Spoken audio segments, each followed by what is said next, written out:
Hi everybody, it's Way Crunchy and I'm Azalea, and I have been a Montessori mama for a while now, but I have recently found home for my heart and for my family, and that's in Waldorf learning, and it really sings to me, and I think it heals what was missing from our lives just going by Montessori method. So for us, Waldorf is the answer. So I'm fresh, I'm a noob. This is like week 2 of instituting Waldorf into our life. My children are going to be 4 and 2 at the end of January and the beginning of February. So I'm still trying to figure out with my son, who has always been very advanced, what grade is he in? Is he preschool? A purist of Waldorf theory would be like, yeah, definitely. But I don't judge children by how long they've been on this earth to show their age. So I'm not going by his age. And I'm not going by his baby teeth, which is another Waldorf thing that you might want to Google. But I'm not going to get too into that. But so I'm really looking at preschool and kindergarten and first grade, and I still have a lot of reading to do to sort out the issues. But the number one thing for getting started at Waldorf at home is the in and the out rhythm of the day.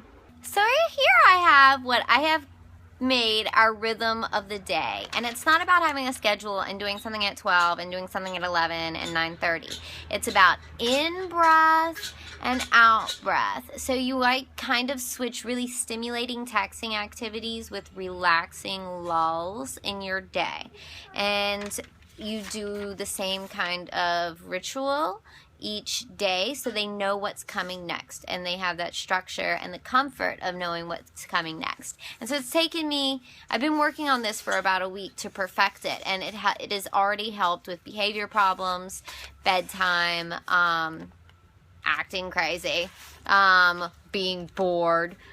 So I really like that, and I've been really working on that. It's a lot about rhythm of seasons and months, and we did a different post you might want to check out on YouTube or the website, waycrunchy.com, on the nature table, and we're paying attention to our seasons, and right now we're doing a lot with fall. We've done our nature table, and what we have instituted almost immediately is circle time each day, which has become a pillar of our day and is very, very good. So what we do for circle time is, it's not that pretty, but we light candles because that's an element of nature that children don't really get that much exposure to.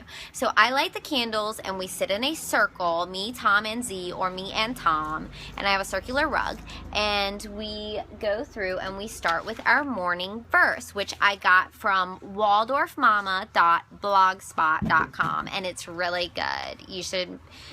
This is a good one. So for morning verse, every single morning we light the candles and we say our morning verse. We are truthful and helpful and loving in trust, for our heart's inner sun glows brightly in us. We will open our hearts to the sunbeams so bright, and we'll fill all the world with our heart's inner light. And so that's from waldorfmama.blogspot.com, and I really like that. So after we do a morning verse, we try and do a song. Right now, the only one I could really think of was Twinkle, Twinkle, Little Star, because I'm a noob, but that incorporates movement with the words and rhythm. And so twinkle, twinkle, little star, diamond, all that. So we do a little song, which is fun. And then we do something to further incorporate the season. Like, I'm really pushing the season right now. This is a book, Gnome Life, and it breaks each month down. And there's a story about a gnome, and there's another verse, a poem about the gnome's life in that month, which goes seasonally appropriate with how we are here in Virginia. Got this from the library. It's by Will Hugan, illustrated by Ryan Portevlet. Illustrated by RIEN Portvliet. So anyway, gnome life. It goes through the seasons, and so I read from November because here we are in November, and it gives you real life facts. For example, there's real life facts about bats in the November story, and they learn it through a fun way with gnomes, which is another really magical. So the gnomes are a really exciting magical element to bring in real life facts and imaginative play with fantasy. So after we read about the season using gnomes to help make it more fun, then we do a fairy tale. And there aren't really fairies, but there's a troll. So we've been doing the 3 Billy Goats Gruff. And there's many different versions. We've been really enjoying it, so that's why we do that. And then when Z is still asleep for circle time is longer for Tom because he's older. He has a longer attention span. So we've been reading this lovely illustrated copy of The Wind in the Willows, just kind of 1 chapter at a time, or 2 if Z is still asleep. And the illustrations are really great. This is illustrated by Dawn Daily. Easy name. Candles, we do morning verse, we do a song with movement, then we do a season story with a magical gnome, and then we do the reading of a fairy tale. And then it's become for Tom a really exciting thing that he's the special oldest one, who gets to blow out the candles when circle time is over. Ooh, I forgot one important part of circle time. Every morning I've made a wheel, a weekly Waldorf wheel, and every day has the day of the week and the color, and there's other different Waldorf elements that go with each day of the week, but right now we just have the day and the color. And so he can recognize and go to the wall and reach up and spin the wheel to where the arrow is pointing to the day of the week. Color wheel is a really easy way for Tom to go over and get a grasp on the days of the week. So we've had colors down forever, but days of the weeks are good. Prior to starting Waldorf, we're really pushing a lot of writing and workbook math exercises, and I've taken a step back from all of that. We haven't done any of that. We have done the coloring of a rainbow, the actual legit rainbow, which is, I believe, a preschool crayon exercise. So I did that as a lesson with Tom. We have yet to buy beeswax, which is a good modeling thing that is used in Waldorf education, but I made some Play-Doh on the stove just as a substitute to get the little hands working for both Tom and Z. And so we're really getting our feet wet, and we're building our elements in our household up and eliminating even more plastic and electronics and just simplifying our environment. Another pillar of our day for our rhythm would be nighttime ritual of lighting a candle and then reading fairy tales, which Waldorf is big on fairy tales, and Tom loves being read to, so it might be more than one fairy tale or a very long book like Wind in the Willows. So that's how we have just started. We are noobs. I cannot express how new we are to Waldorf, but we are loving every second of it, and it's so exciting that we have found Waldorf right before Christmas so that we can introduce more Waldorf into our life through presents this Christmas time. But where am I getting this information?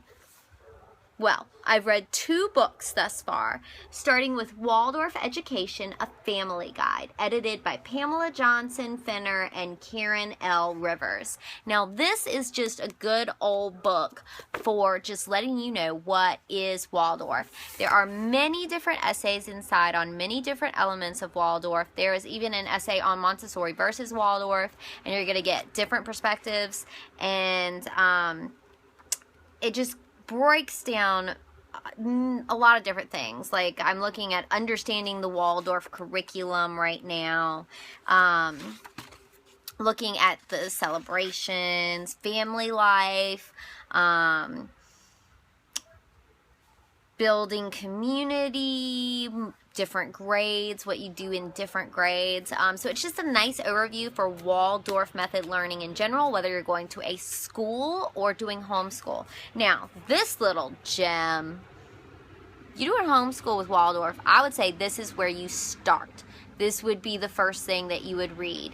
It's been broken down so easily. It's even workbook style where you can fill in the blanks for your in and out of like the rhythm of your day. It's like you can fill out the rhythm of your day in this book. It's beautiful, high quality, glossy paper, lots of images and color, and it breaks it down very simply. And this is where you would start. So I'm starting here, and in the future, I will probably be seeking out a curriculum for Waldorf Homeschool. But it is really enjoying our journey thus far. I can't wait to start making some precious little gnomes as cute little presents for my children in their stockings. So if you have any recommendations of books, or you have any advice on Waldorf at home, you leave that in the comments, because I am collecting information. I am soaking it up like a sponge. Now, there's more videos on more different crunchy topics. So if you're looking at waycrunchy.com, go ahead and subscribe in the sidebar to get a little email every time I post. Or if you're a YouTuber and you're looking at my YouTube channel, hit subscribe so that you'll be updated of how this Waldorf adventure is going, and how our homesteading is going, and how my thrift shopping is going, and my art, and my babies, and they're real cute, and all sorts of fun, wonderful things. And recently, I have been made a member of Mom Squad, so I'll be doing some blogging and social media for MommyCon, which if you have watched my videos, you know how much I love MommyCon. So that's what's new around here at the Hill City Homestead, waycrunchy.com. I'm Azalea,